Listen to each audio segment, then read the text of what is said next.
Hello everyone. We are discussing new financial model, and in this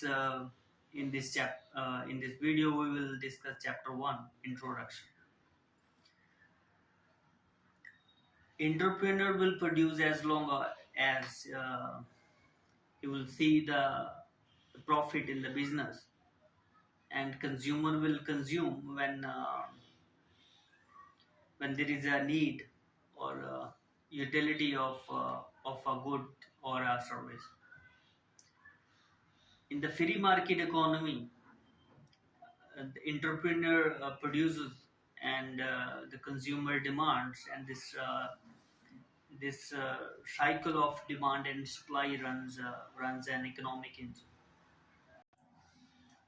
Economics as a subject started its journey formally with the publication of Adam Smith's book Wealth of Nation, an inquiry into nature and causes of the wealth of nations in 1776.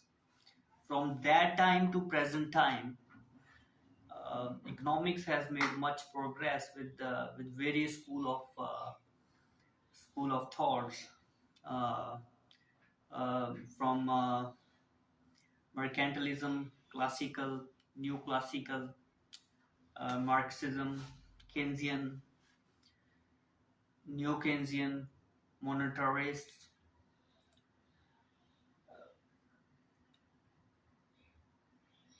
uh, etc.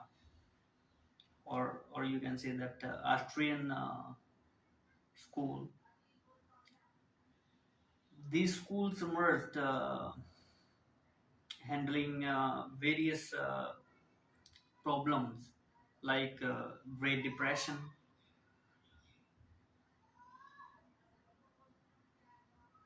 recessions, inflationary periods, staggering inflationary periods, the currency crisis. During the periods of the boom and bust and the world wars, the regional wars, civil wars, various movements, and through the the recently pandemic, COVID-19. So in an economic unit, the most important thing is management of resources available at any time. How the available resources are being managed, and what is the planning for long term growth. So at a macro level, when talking about management of resources, two entities comes into play. One is free markets and other is state. Around the globe, a question which is much debated in economics, that is, are the free markets efficient, self-regulating, and sustainable? And should the government intervene, control, or not at the time of imbalance between demand and supply, or you can say that free market forces? So economics, the journey of economics from monarchy, uh, where there was complete control of ruler, to democratic system, elected representative of people, uh, uh, the rise of capitalism, to mercantilism, which was basically idea of trade surplus, and then classical and neoclassical economics, uh, basically laissez-faire economics, free markets, no intervention. of the government of the state. um, Adam Smith's individual hand, David Ricardo, the theory of value, Malthus trap, and the Alfred Marshall principle of economics, and margin utility, to to Marxism, basically, which was socialism, and then the Keynesian economics at the time of Great Depression, which was basically the government, the control, the government intervention, and then the Chicago School monetarism, uh, recommending the role of central banks from to price stability, basically inflation control, and the free economy. Uh, so so the management of resources basically changed from monarchy to to the socialism, free markets, and mixed economy. So now we have the first question for our paper, that is, should the markets should the government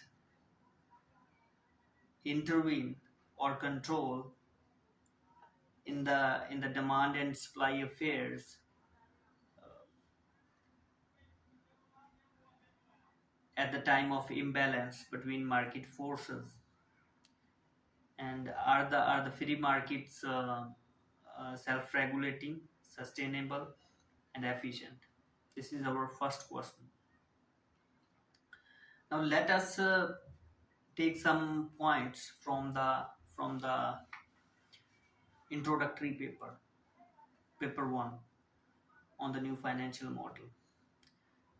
So as we have discussed, that technology to harness the resources plays very important role.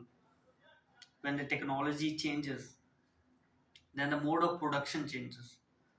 From Neolithical revolution, uh, the revolution of agriculture, to the industrial revolution,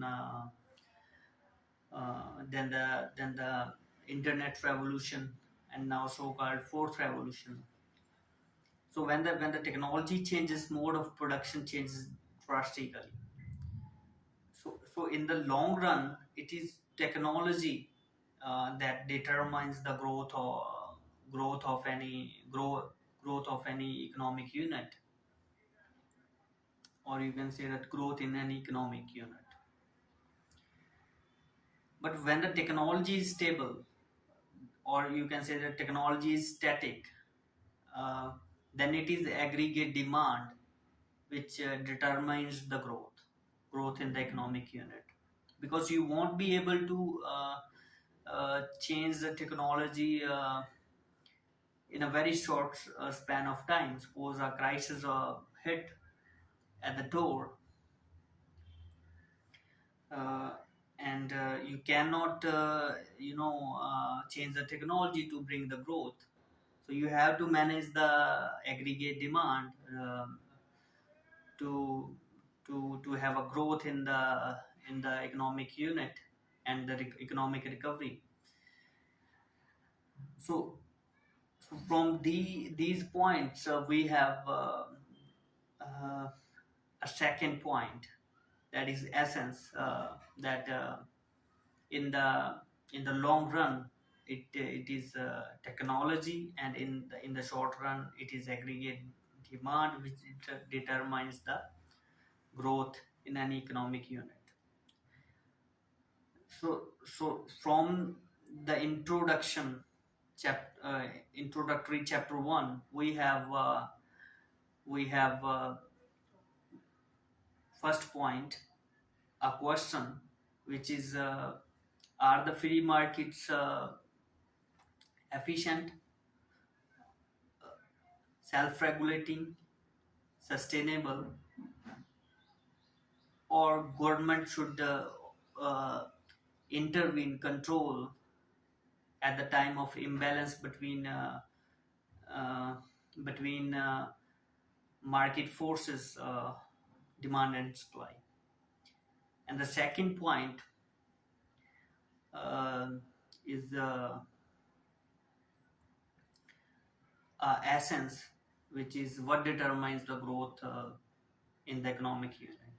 In the long run, it is technology. In the short run, it is aggregate demand. 2 points and our end goal is welfare of humans. So I am, summing up chapter 1. We will next discuss the chapter 2 in the next video. Thank you.